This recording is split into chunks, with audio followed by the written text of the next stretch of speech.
بسم اللہ الرحمن الرحیم۔ ایک صاحب نے سوال کیا ہے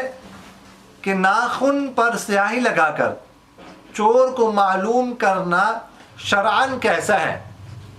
دیکھیں، چوری صرف ثابت ہوتی ہے گواہی سے۔ اگر گواہ گواہی دے کہ میں نے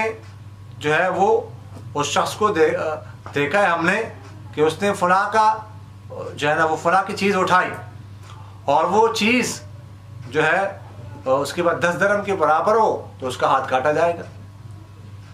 اسی طرح جو ہے نا وہ چوری معلوم کرنا، اس کا شرعاً کوئی اعتبار نہیں کہ کوئی سیاہی لگائیں،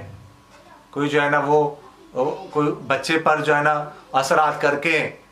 بچہ بول پڑے کہ فلاں نے چیزیں اٹھائی ہیں، وہ کوئی کہتے ہیں مجھے جنات نے بتایا ہے،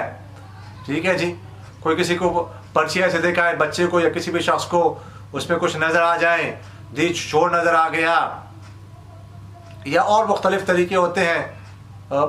کوئی بچوں کو بٹھاتے ہیں، کوئی عملیات کرتے ہیں، تو ان عملیات کے ذریعے سے جو ہے نا وہ کسی کی چوری معلوم کرنا شرعاً اس کا کوئی اعتبار نہیں ہے۔ گواہ اگر موجود ہے، گواہوں کے ذریعے چوری ثابت ہوگی تو اس کو چھوڑا جائے گا، وگرنہ جو ہے نا اسی طرح کوئی عمل کر کے چوری معلوم کرنا شریعت نے اس کا کوئی اعتبار نہیں کیا۔ کتوں کے ذریعے سے جو ہے نا وہ چوری معلوم کرتے ہیں کہ جو ہے فلاں کے گھر کتے بیٹھ گئے، مخصوص کتے ہوتے ہیں، کوئی ان کے مخصوص جو ہے نا اشارے ہوتے ہیں، تو اس کے ذریعے سے بھی جو ہے نا وہ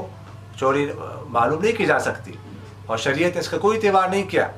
اگر اس طرح ہو گیا تو اس پر جو ہے نا اس کو چور نہیں کہیں گے، اور جو اس پر جو چوری کی سزا ہے اس پر لاگو نہیں ہوگی۔ اقول قولی ھذا استغفر اللہ لی ولکم ولسائر المسلمین فاستغفروہ انہ هو الغفور الرحیم۔